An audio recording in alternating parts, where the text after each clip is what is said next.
Assalamualaikum warahmatullahi wabarakatuh. Waalaikumsalam warahmatullahi wabarakatuh. Alhamdulillah tadi zikir nafas sudah selesai.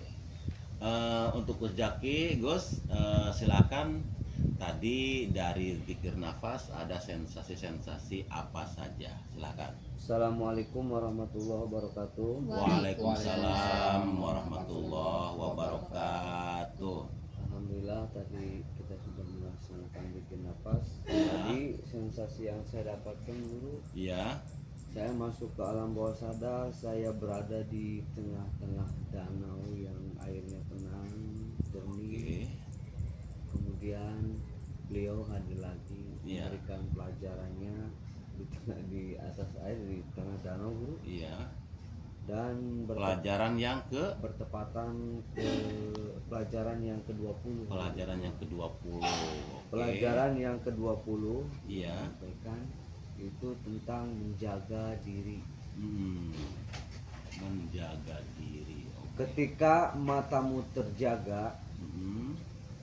seluruh indramu akan terjaga. Mm-mm. Semua informasi dari indramu akan masuk ke dalam akalmu. Mm-mm. Kemudian kondisi akalmu saat itu akan menampung semua informasi yang berseliweran, baik penyangkalan ataupun penerimaan, semuanya ditampung oleh akalmu. Ketika akalmu terjaga dan dalam keterjagaannya, maka informasi yang masuk ke dalam hati, informasi yang masuk ke dalam hatimu adalah informasi yang dikawal dengan rasa. Kemudian setelah itu hatimu menginformasikannya kembali ke seluruh indera yang ada di dalam tubuhmu. Iya. Maka ruhanimu akan selalu terjaga kendati pun jasadmu sedang tertidur lelap. Terakhir disampaikan. Iya. Ini hati, rasa, pikiran, dan mata yang terjaga. Oke. Setelah itu, saat itu saya bersalaman dengan beliau, ya, nggak biasa saya salaman. Kemudian setelah itu beliau memeluk saya Iya. dan beliau meneteskan air mata sambil berkata, jagalah dirimu, Sang Pencipta semesta dan dirimu akan mengatur. Setelah itu,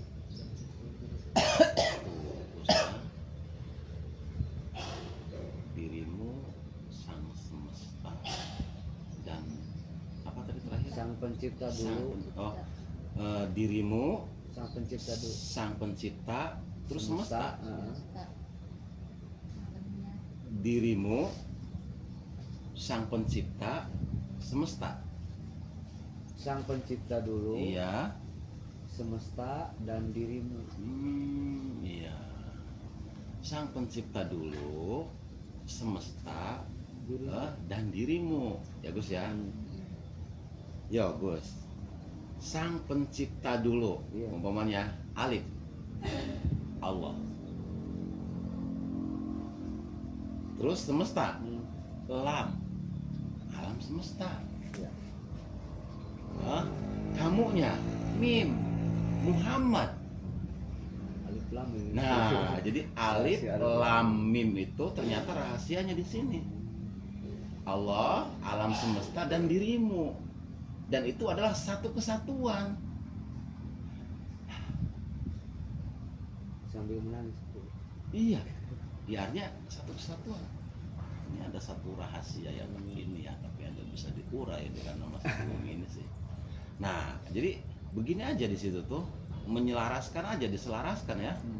Diselaraskan antara Allah, alam semesta dan Muhammad ya. Muhammad ini Gus ya, karena Allah ini gaib, Iya. tidak terlihat ya, maka melihat Allahnya melalui semesta dulu. Semesta, iya.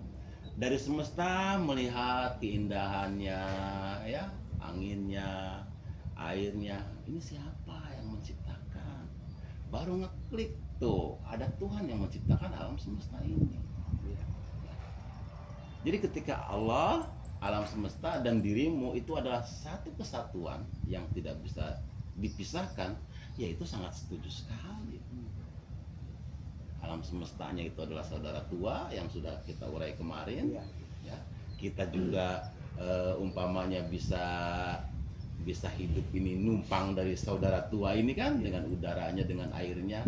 Tanpa udara saja kita nggak bisa hidup, tanpa air kita nggak bisa hidup kan. Nah ini nih penting, ini nih alif lam mim. Muhammad itu di dalamnya adalah laku kamu yang terpuji. Nah tadi tuh ada kalimat ketika matamu terjaga, klik ya, berarti pikiranmu pun sudah mulai aktif lagi. Iya.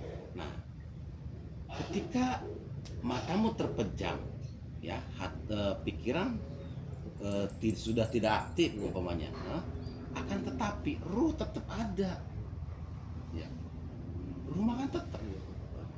Jadi ruh ya yang aktif, terus tadi juga kalimatnya ada rasa, ada hati ya, Iya. ada jiwa juga di situ. Nah rasa, jiwa, hati itu sebenarnya bagian luar daripada ruh itu. Bagian luar. Iya, bukan ruh tapi bagian daripada ruh gitu. Nah ini nanti yang menggerakkan ya, kepikiran, ke lisan, ke ucapan, ke laku gitu. Gerakannya. Iya, jadi diharapkan tuh Gus ya, ketika mata kita terbelalak, nah berarti mulai aktif semua nih Iya. tubuh. Ya tapi jangan lupa bahwa ruh di sana dalam kondisi kamu tertidur sekalipun, ya ruh nggak tertidur, ruh selalu menjaga kamu. Dah untuk tadi pembahasan yang keberapa Gus? 20 Yang pelajaran ke-20. Pelajaran yang ke-20 ya. Oke, untuk yang kedua untuk Kang Samsu silahkan. Bismillah. Assalamualaikum warahmatullahi wabarakatuh. Waalaikumsalam warahmatullahi wabarakatuh. Dalam sensasi zikir nafas tadi guru, Iya. mulai masuk ke zikir nafas, di situ saya melihat pintu yang sangat besar sekali. Iya.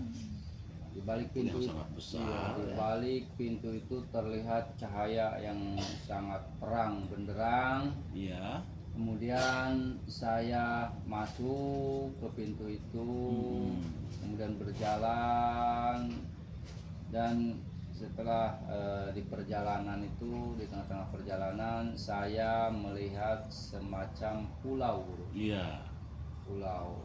Kemudian saya samperin ke pulau itu, Mm-mm. dan di pulau itu ada sosok wanita yang sangat anggun, sangat ayu, sangat cantik. Iya. Beliau sedang duduk di atas bunga teratai warna ungu. Iya, iya.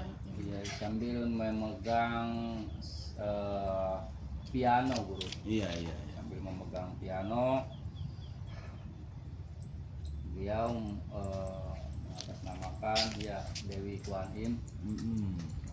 Oh, kata beliau, nama saya Dewi Kuan Im. Oke. Kemudian saat saya samperin, sebelum saya samperin, beliau sedang memainkan nada-nada kecapinya, Guru. Iya, kecapinya. Ya, setelah saya samperin, kemudian beliau berhenti dengan nadanya.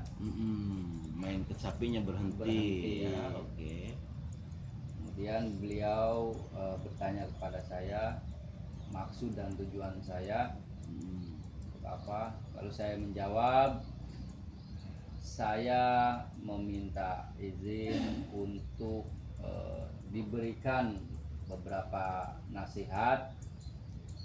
Alhamdulillah izin Allah beliau menyampaikan nasihatnya guru, Iya. sangat luar biasa. Nasihatnya kurang lebih seperti ini guru. Iya, iya. Wahai anakku, Mm-mm. ketahuilah dalam kehidupan ini tidak ada yang benar-benar kekal dan abadi. Oke. Semua yang nampak terlihat oleh mata semua akan menghilang seiring berjalannya waktu. Iya.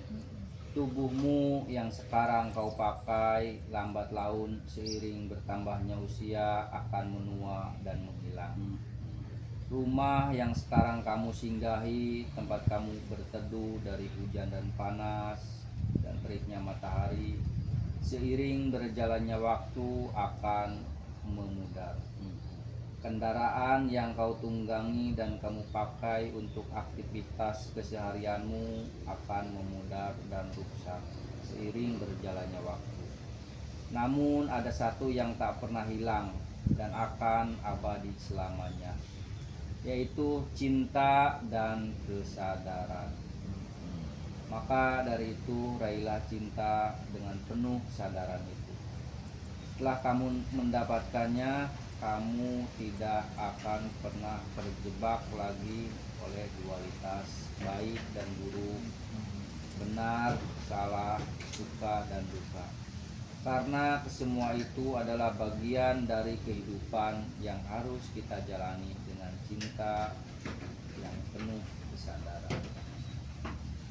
Kemudian setelah beliau menyampaikan beberapa nasihatnya ke saya berterima kasih. Iya. Saya samperin lebih dekat lagi, saya ucapkan terima kasih. Kemudian ada beberapa kalimat lagi. Setelah saya ucap terima kasih, dia bilang ada lagi kalimat untuk kamu renungi. Iya. Kurang lebih kalimatnya seperti ini. Seperti kecapi yang sedang aku mainkan ini, Iya. penuh dengan irama dan ketukan yang halus dan lembut, dimainkan dengan penuh cinta dan kesadaran akan terasa indah. Kemudian beliau menghilang, dan setelah menghilang saya kembali lagi ke majelis zikir tadi Iya. sampai berakhir zikir nafas. Mungkin itu aja sensasi selama saya zikir nafas dulu. Kurang lebihnya saya mohon maaf. Assalamualaikum warahmatullahi wabarakatuh. Waalaikumsalam warahmatullahi wabarakatuh. Kata beliau ya, kata Dewi Kuatin ya, ini tentang cinta dan kesadaran. Kata beliau, dalam kehidupan ini tidak ada yang abadi, gitu ya. Tubuh yang sekarang kita pakai juga nanti akan kembali ke tanah. Ya, rumah yang sekarang kita pakai juga untuk berlindung dari panas dan hujan ya, nanti juga akan ditinggalkan. Ya. Kan begini aja ya. Dulu di saya pribadi saja ya. Nah, dulu saya punya orang tua, ada ibu saya, ada bapak saya, ya, ada kakak-kakak saya. Nah, saya hidup waktu itu ya bersama ya di Banten, di sana di Serang Banten. Nah, karena kehidupan ini kan terus berubah dan berkembang, perubahan lagi ya. Sampai sekarang orang tua laki-laki saya sudah tidak ada, ibu saya juga sudah tidak ada, kakak-kakak saya sudah pada pulang semua. Ya artinya tadi kalimatnya, kehidupan di sini tuh hanya sementara saja. Saya sekarang tinggal sendirian, tapi saya dulu pernah hidup bersama mereka, orang-orang tercinta, orang-orang terkasih saya. Tapi dengan perubahan ya, mereka pulang satu persatu. Orang tua saya pulang, ibu saya pulang, kakak-kakak saya pulang. saya sekarang tinggal satu-satu. Iya, Kang. Tinggal saya saja yang menunggu kapan saya nanti pulang gitu kan. Ya artinya perubahannya seperti itu. Dan kematian itu adalah kepastian. Ya artinya kenapa selagi kita masih berjasad, ya, kenapa tidak kita manfaatkan, ya, mumpung kita di sini, ya, untuk apa? Ya untuk melakukan kebaikan-kebaikan. Ya setidak-tidaknya kita selalu lantunkan lagu-lagu cinta, ya, untuk Tuhan kita, ya, sambil tidur, sambil berjalan. Ya. Karena kalau kita sering melantunkan pujian-pujian, apalagi tadi ya seperti yang kata Ibu Dewi Kuantim itu dengan rasa, dengan cinta, dengan ketulusan, ya, dengan penuh kelembutan, ya. Yang minimal kita lantunkan lagu-lagu cinta. Nah, setelah kita melantunkan lagu-lagu cinta ini, Bunda, nanti ya lagu-lagu cinta itu akan menjadi pondasi, pondasi yang di dalam. Sehingga apa? Hati kita penuh keindahan, ya, penuh dengan irama-irama yang menyejukkan. Nanti ketika dari dalam itu keluar, ya, menjadi perilaku ulas asih kepada makhluk, kepada siapapun, yaitu adalah inti dari kehidupan ini. Ya artinya hidup itu perubahan, dan mau tidak mau, ya, kita masuk ke dalam fase perubahan. Seperti tadi, saya dulu punya kakak, punya ibu, punya bapak, ya kan, berubah kan, ya sama di kondisi mereka juga sama. Ada yang anaknya sudah meninggal, ada yang tua. Nah, di situ kata Ibu Dewi Kuantim itu yang terakhir itu, yang irama musik kencang itu, seperti kecapi yang sedang aku mainkan ini, penuh dengan irama dan bentukan yang halus dan lembut, ya, yang dimainkan dengan penuh cinta dan kesadaran, akan terasa indah. iya. Ketika kita mengikuti irama-irama kehidupan, ya, dengan irama-irama yang indah, dengan ketukan-ketukannya, ya, mengikuti aja tanpa ada penyangkalan, ya. Nah, ya dia tanpa ada penyangkalan itu apapun, ya, yang datang. Terus tadi tuh juga tuh ada kalimat bahwa kita tuh harus terlepas dari dualitas baik dan buruk, ya, kita jangan masuk ke wilayah dualitas itu, karena baik dan buruk itu hanya semi dalam kehidupan saja, tergantung baik dan buruk itu tergantung penerimaan kita saja. Kalau kita menerima kita nyaman, kalau kita menyangkal kita tersiksa, gelisah. Dah, untuk pertemuan kali ini cukup sekian saja dulu, semoga ada manfaatnya. Berarti pertemuan yang keberapa tadi, Gus? Pelajaran yang ke-20 ya. Alhamdulillah sudah sampai ke pelajaran yang ke-20. Semoga ada manfaatnya. Wabillahi taufiq wal hidayah. Wassalamualaikum warahmatullahi wabarakatuh. Waalaikumsalam warahmatullahi